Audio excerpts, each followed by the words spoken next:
to be interviewing Yolanda, who owns a nonprofit called Healing Hearts Movement. She helps the youth by making them not feel alone. She also helps with the families, making sure that they are eating dinner together. Today's interview, I will be asking questions such as why she started her nonprofit, possible struggles that she had starting her nonprofit, how she got through those struggles, plus as a mom, how could you also possibly start a nonprofit as well. My name is Shaytoya, and I help moms grow their business as they raise their family. Yolanda, how are you doing today? I'm good, Shaytoya. Thank you so much for inviting me. I'm so excited to be here with you. Yes, I'm super excited for you to join us. Would you please share a little bit about you, please? Of course. I am originally from Long Beach, California. I moved here to Vegas about 10 years ago with my family. I have 3 girls. They're 25. She's married, and I have 20-year-old twins. I'm also a grandmother. And my passion is our youth, because growing up, I always had issues not having anybody to speak to about my problems. So I wanted to make sure that we did something for our youth where we can make sure that they have a safe place to speak about their emotions without being bullied or made fun of. So that's how we started with the nonprofit. We actually started at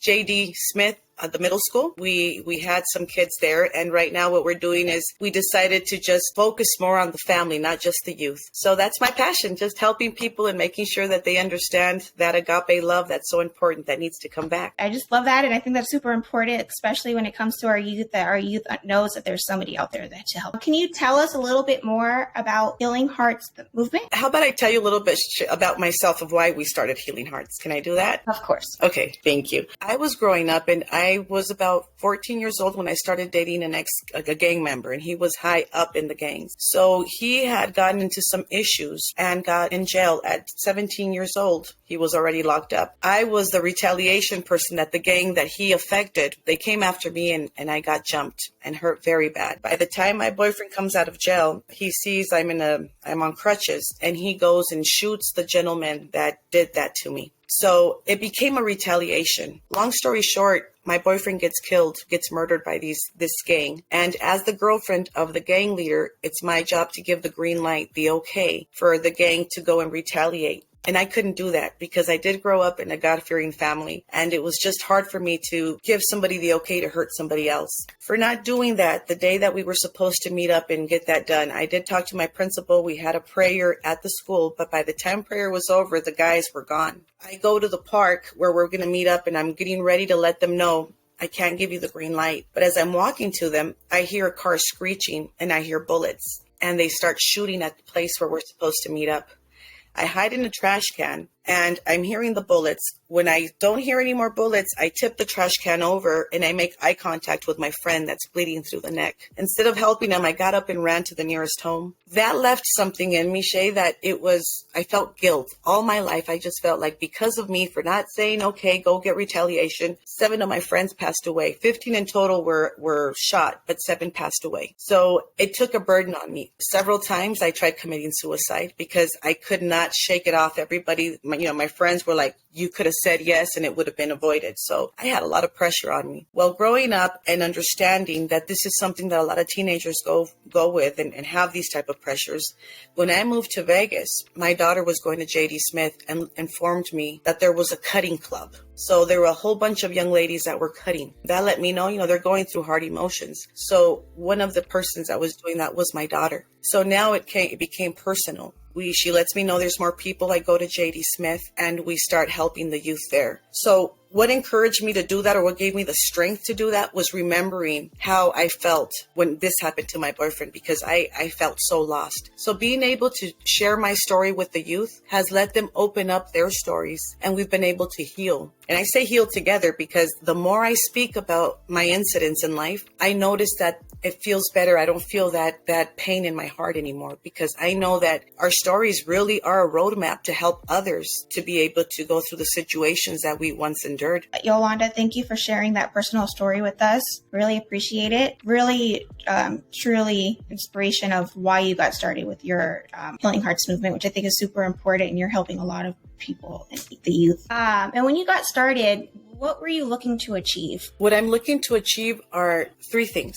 One, the most important one for me is to bring back agape love. And for those people that don't know what that is, it's unconditional, unjudgmental love. So that's my number one mission. The other thing is to make sure that we bring people closer to God. So my mission is I'm not religious, but I am spiritual. My mission is to teach people the power of prayer and forgiveness, and as well as teaching them that our body was made to heal themselves. So what I do with my youth, Shay, is I teach them how we're energy and we can heal our own body. And when we have emotions that are trapped in our body, that's where disease enters. So I'm hoping to be able to teach this generation on how to be able to forgive so they may heal, and how to be able to use their hands to help others.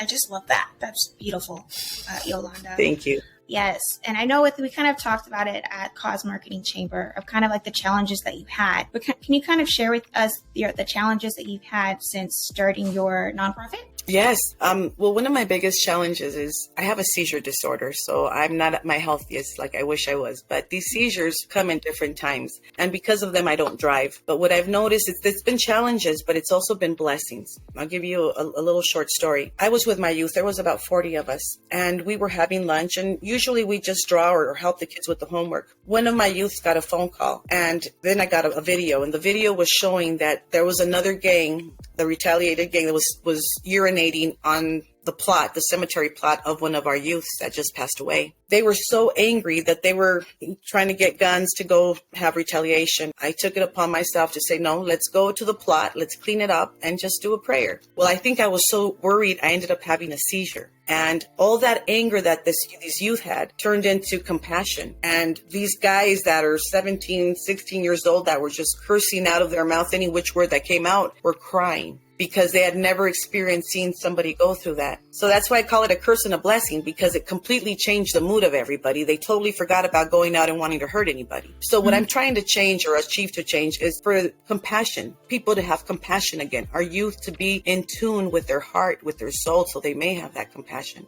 And it only starts at home. So we have to start with the families, and that's what we do. We like to go to the house. I have little cards that start conversations. For instance, for the parents, I have a card that says, when you were in 9th grade, what was your worst subject that you didn't like? So now we're talking to our youth. Now we're at a table talking to our family. And it makes a big difference, because sometimes we're so busy as moms that we don't know what's really going on with our kids at school. They can tell us they're fine, but do you know if they're being bullied? Do you know if they're hiding in the bathroom because they're too scared of somebody that's going to do something to them? Do you know that your kid has dyslexia and can't understand it? So these are the conversations that come forth when we make these family meetings. So we're causing unity. That's the third one we wanted. We wanted family unity. That's just awesome. And I'm glad you're helping the youth. And I can only imagine with having a 3-year-old.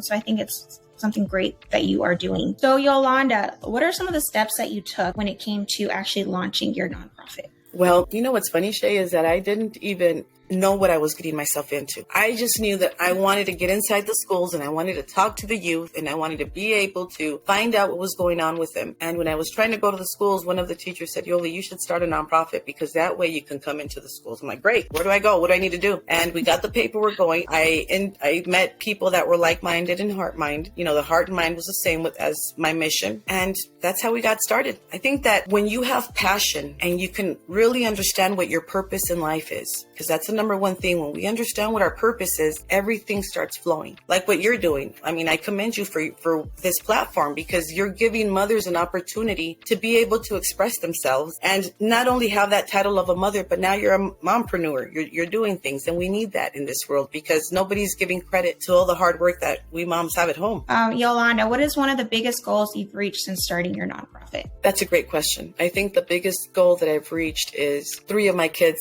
that were heavily involved in gangs and drinking that would have never thought, you know, I've got to remember, I've been with these kids since they were in 7th grade. I still, a lot of my youth still follows me, and I'm still in their life. So when I started this, I had 7th graders that even their parents thought they would be in jail by this time, but I had 3 of them graduate. And I know it seems like a little, but the 3 that graduated, I didn't even think we were going to make it. So I think that that's been one of my biggest accomplishments, to know that they've graduated, they're going to college, and, you know, they know what their profession is. I have 2 ex-gang members that are healers. I've certified them to do hands-on therapy healing of what we do. So that, to me, if I were to have to go tomorrow, I know my family's okay, and I know that we were able to make sure that these kids didn't end up in jail or dead. Yolanda, that's amazing. And I think it's very important that our young people have correct mentors, and their lives is, what are some tips that you have for moms possibly looking to start a nonprofit? Find your passion. Find what you want. If you like to do art and you just feel that sitting down with some people and having art and having a conversation is going to fulfill your purpose, do it. And not to be scared. And to know that here at Healing Hearts, we've helped 4 different people start their nonprofits, because it's not about being on top. I really believe Healing Hearts should be a platform for other people to be able to start their dreams and fulfill their purpose in life. Because if we're not doing what we love, we're not living our purpose. I totally agree to that. And then Yolanda, if someone's looking to contact you, how can they reach you?